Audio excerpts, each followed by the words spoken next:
Assista comigo agora os 4 melhores testemunhos do pastor Júnior Trovão. É um testemunho mais tremendo que o outro. Veja até o final, não esqueça de curtir e de compartilhar. Bora lá. Eu me lembro que quando eu tomei tiro, eu tinha meus quase 18 anos, 17 para 18. Forte. Quando eu cheguei baleado, porque nesse período eu não estava na favela, eu estava no bairro. Troquei tiro. Mas 15 dias antes, minha mãe falou para mim assim, ó. Você está saindo, né? Eu falei, sim. Ela estava orando por você nessa madrugada, meu filho. E Deus falou para mim para não pedir mais misericórdia pela sua vida. Ele vai tratar com você a partir de hoje. Você imagina uma mãe falar isso para um filho? Minha mãe falou para mim. E se tinha alguém que nós tinha medo quando orava, era minha mãe. Porque ao mesmo tempo que ela falava algo bom, se ela falasse uma sentença, era certo de acontecer. E aquilo já fiquei preocupado. Ocorreu uma situação, houve uma troca de tiro, e aqui quem é polícia já foi da vida errada sabe. Magno 357 não falha. Pode jogar uma bala picotada dentro dele que ele bota para fora. Mas naquele dia, Deus queria me pegar. Na troca de tiro, eu não dei um, tomei 3. Quando eu tomei 3 tiros, eu estava perto de casa. Peguei um veículo, cheguei perto de casa, joguei a arma no mato, para minha mãe não me ver armado. Quando eu cheguei em casa, minha mãe falou, o que que houve? Eu falei, fui baleado. Minha mãe falou desse jeito para mim, eu já estava esperando.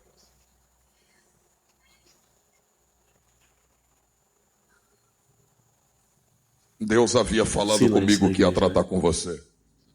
Quando eu levantei a camisa, ela tira a camisa, eu falei, mãe, não aguento, porque eu tomei um tiro aqui, a marca ainda está até hoje, e minha mão atrofiou.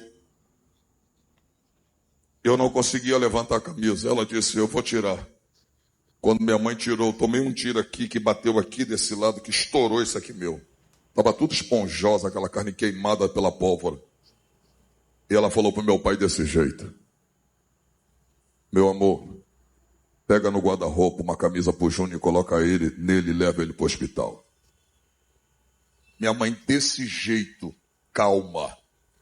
Daqui a pouco, quando eu botei a camisa, ela disse, vai meu filho. Eu estava descendo os degraus da casa da minha mãe, que eram 18 degraus. Eu sabia que eu ia morrer pela a quantidade de sangue que estava saindo da minha barriga. Quando eu cheguei no 4º degrau, eu dei uma olhada para trás assim, ela falou assim, Júnior. Eu falei, fala mãe. Eu estava olhando em tom de despedida, sabe o que minha mãe falou para mim? Ela disse, meu filho, sua mãe vai entrar dentro daquele quarto agora e vai orar por você. Porque assim como você está saindo com vida diante dos meus olhos, você vai voltar com vida para o braço da sua mãe. Porque você é promessa de Deus para a minha vida. 27 anos depois, olha onde eu estou aqui hoje pregando.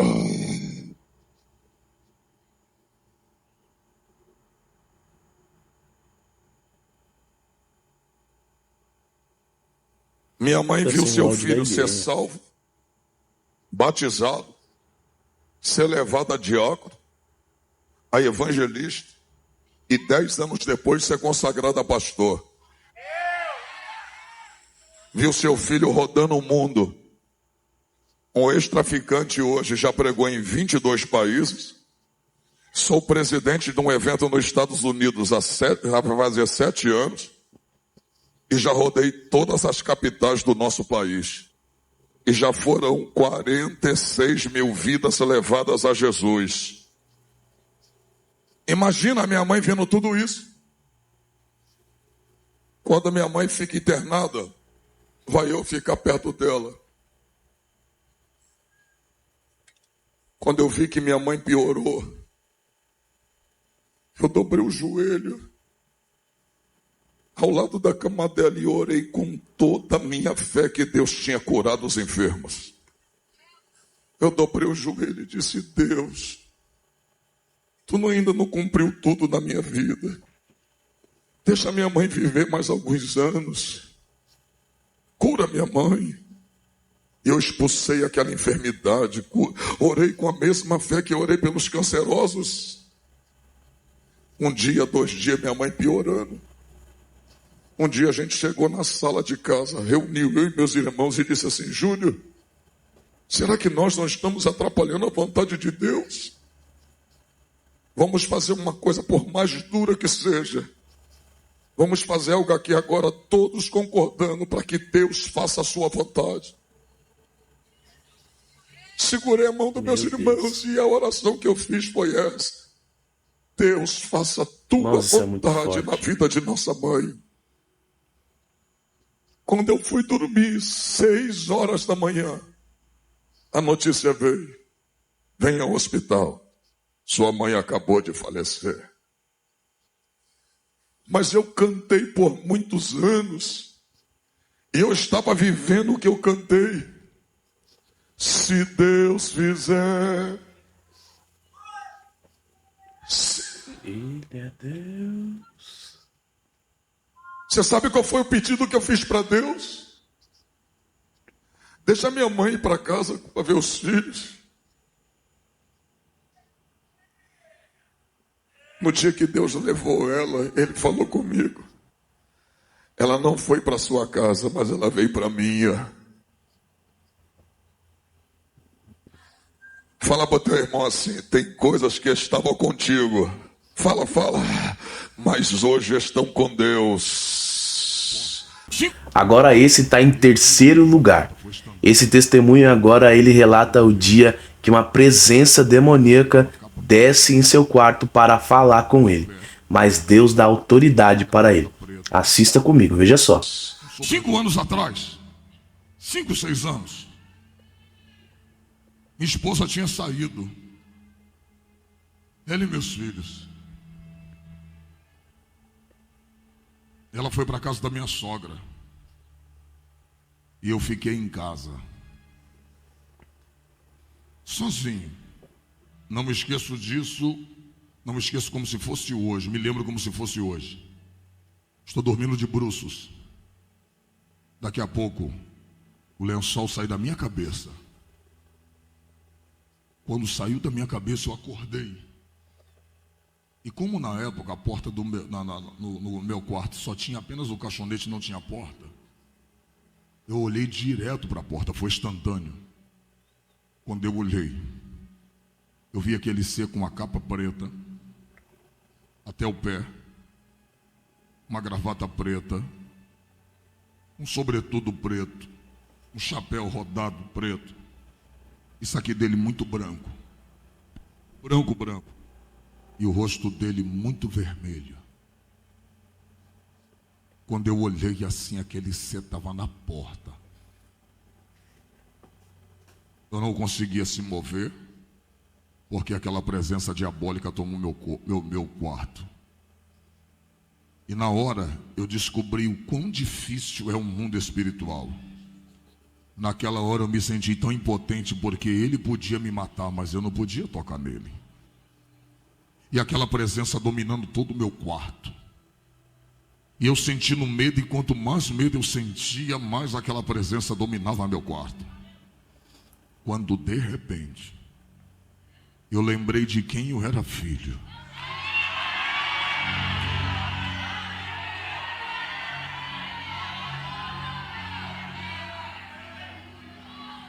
Eu estou diante do altar de Deus. E se eu estiver mentindo, que Deus deixa eu perder minha vida aqui. Quando eu lembrei quem eu era e de quem eu era filho, eu falei assim: Espírito Santo, se tu me tocar, eu vou levantar dessa cama agora.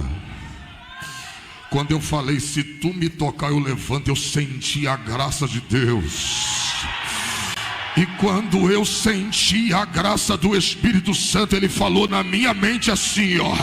Na minha mente ele disse: meu servo, nos ungidos do Senhor o maligno não toca. Oh! Quando eu levantei, eu falei: Satanás, Satanás, se tu vem para conversar comigo, eu não quero conversar contigo. Da mesma maneira que meu Deus deixou tu vir até aqui, eu te repreendo para tu voltar. Volta em nome de Jesus, volta! Varão, eu vi aquele ser fazer isso aqui, ó. E cada passo que ele dava para trás, ele diminuía. Você não perdeu, você não pegou. Enquanto ele diminuía, Deus dizia: o grande aqui sou eu, o grande aqui sou eu, o grande aqui sou eu. Aí é lugar, hein? Eu me lembro, fui pregar num congresso, evangelista, peguei o ônibus, minha malinha,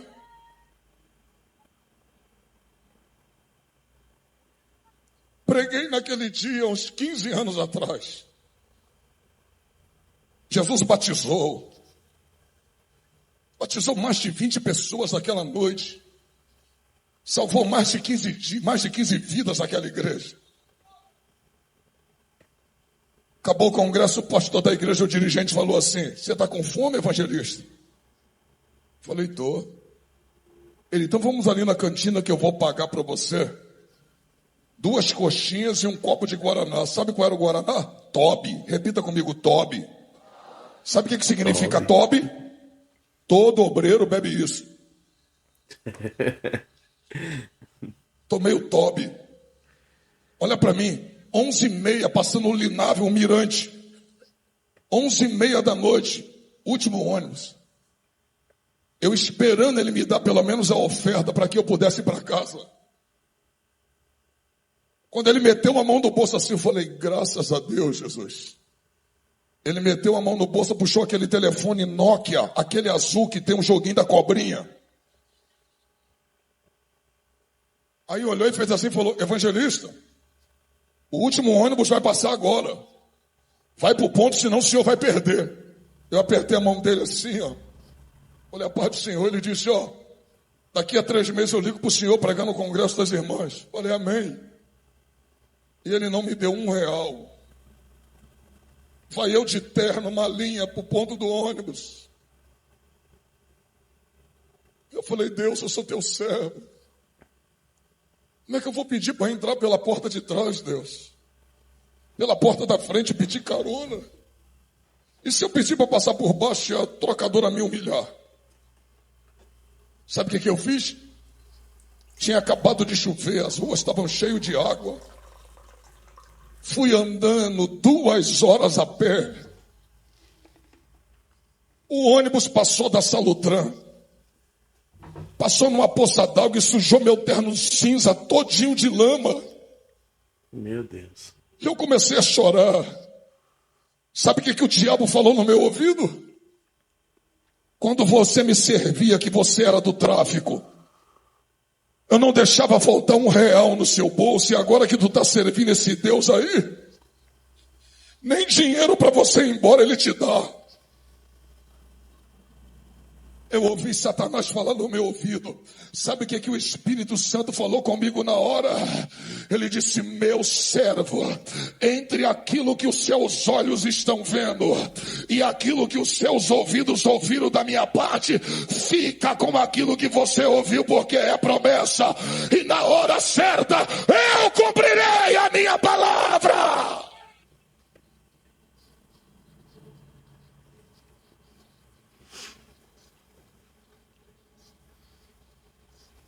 Olha para mim. Os anos se passaram. Ah, glória a Jesus. Hoje eu e ela não andam mais de bicicleta. Deus é bom. Hoje a gente não mora mais de aluguel. Morei 2 anos de favor na casa da minha sogra.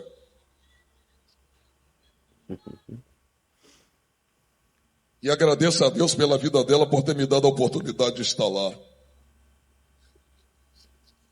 Mas hoje Deus me dá condição de ajudar ela.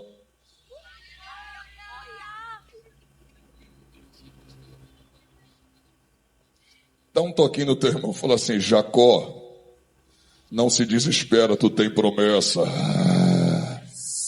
Eita, tá no travesseiro de pedra. Agora dá glória só se tu pegar. Foi quando ele dormiu no travesseiro de pedra que de repente ele sonha em uma escada que pega da terra até o céu, anjos subindo e anjos descendo. E quem é que está no meio da escada? O grandão da Galileia está lá. Oh, glória! Daqui a pouco dá glória só se tu pegar. O grandão abre a boca e diz: Jacó, eu sou o Senhor Deus de Abraão e também sou o Deus de teu pai Isaque, e como eu fui com eles, eu também serei contigo, diz o Senhor. Jacó.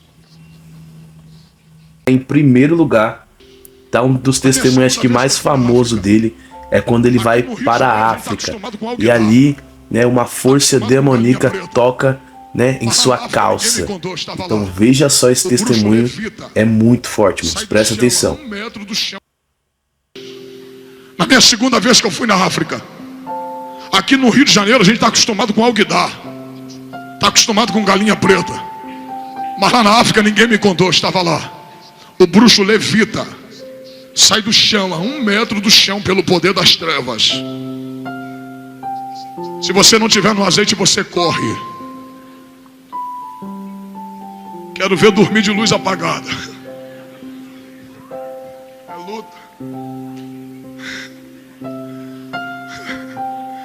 O que eu vou te falar aqui agora, se é mentira de pregador, se é minha mentira, misericórdia, mentira de pregador, eu quero que Deus permita que o diabo me ceife a minha vida quando eu sair dessa porta para fora. Eu estou dando autorização a ele. Isso aconteceu comigo. Eu preguei no Maculusso, uma igreja que tem 40 mil membros em Angola. É a maior igreja de Angola. Reverendo Francisco Sebastião. Ele me botou para pregar às 6 da manhã, às 10 da manhã, de 3 às 5, de 7 às 9, e no último culto do domingo, o clamor da meia-noite, eu preguei de meia-noite às 2 da manhã. Eu estava exaurido, esgotado. Saí dali e comecei a falar com o pastor Edgar. E eu, pelo que o diabo faz em Angola, eu sempre dizia que Jesus é maior do que o diabo. Inclusive isso me deu o tema para a minha mensagem nos Gideões esse ano. O tema da mensagem foi: Jesus mais valente do que o diabo. E Jesus é mesmo. O diabo é brabo, mas Jesus é mais brabo do que ele. Rapaz, chegamos numa rua chamada Terra Nova. Eu fiquei assim, ó, 30 centímetros de um muro. Pastor Edgar na minha frente, com mais 2 obreiros. Eu falei: pastor Edgar, que coisa maravilhosa que Deus fez hoje. Conversando sobre o culto. Daqui a pouco fizeram isso assim, ó. O que eu vou te contar aqui, eu vivenciei isso. Eu estava no muro, aos 30 centímetros de um muro. Daqui a pouco a minha calça fez isso, ó, do jeito que eu vou fazer aqui. Quando a minha calça puxou dessa forma aqui, eu fiz assim, pensando que era um obreiro que havia passado por detrás de mim e estava brincando comigo. Quando eu olhei para trás, eu só vi o muro. O cabelo do trovão duro arrepiou. Meu corpo arrepiou todo. E o pastor Edgar perguntou: Júnior, o que está acontecendo? Eu falei: nada, reverendo, está tranquilo. Aconteceu alguma coisa? Eu falei: nada. Não demorou 20 segundos. Minha calça ficou dessa forma assim agora, ó. Esticou minha calça desse jeito aqui e fez isso, ó. Quando a minha calça ficou assim, eu senti meu corpo tremer. Eu nunca tinha sentido a presença das trevas como eu senti naquele dia. Escutei a voz maquiavélica do diabo dizendo no meu ouvido, dizendo: homem, tu saiu daquela nação e veio aqui no meu reduto dizer que eu não te toco. Eu acabei de te tocar agora. Quando o diabo falou isso, eu tremi, irmãos. Eu estava com 17 dias de jejum. Na hora eu esqueci o que eu era. E a natureza humana aflorou. Eu senti medo. Daqui a pouco, meu irmão, não demorou 30 segundos. O mais valente bradou naquela terra. Eu escutei a voz de Jesus como também nunca tinha escutado antes, de forma tão poderosa. Ele disse assim: meu servo, diga para o diabo que eu deixei ele tocar na tua calça. Agora no teu corpo, na tua alma e no teu espírito, só se eu deixar. Eita glória! E esse foi mais um testemunho forte e maravilhoso do pastor Júnior Trovão. Irmãos, não tem como assistir esse último testemunho que ficou em primeiro lugar e não lembrar de Jó, né? E lembrar o que Deus fez com Jó. E ver que não foi Satanás que tocou em Jó, mas Deus que permitiu que Satanás tocasse em Jó. Então assim, o Senhor permitiu tocar e deu uma limitação até onde ele poderia ir. Entendeu? Então ele não tinha livre acesso para fazer o que ele queria com Jó, mas sim aquilo somente o que Deus permitiu para que ele fazesse, né? Então esse foi, irmãos, os 4 melhores testemunhos que eu já assisti do pastor Júnior Trovão. Se tiver outros, você deixa aí nos comentários, tá bom? Para que a gente traga aqui também para assistir no canal. Se você tem também uma história impactante ou aconteceu algo espiritualmente com você assim, na sua caminhada cristã e você queira contar, relatar para edificação do nome de Jesus, nos envie, entre em contato com a gente, tá bom? Nosso contato tá aí na descrição dos vídeos, tá na bio das nossas plataformas. Então entre em contato com a gente e vamos espalhar o nome santo do Senhor, né? Maravilhoso, testemunho edificante, e espero que você também tenha gostado assim como eu, tá? Se você gostou, não esqueça de curtir, de compartilhar, nos siga e ativa o sininho de notificação. Fica na paz e até o próximo vídeo.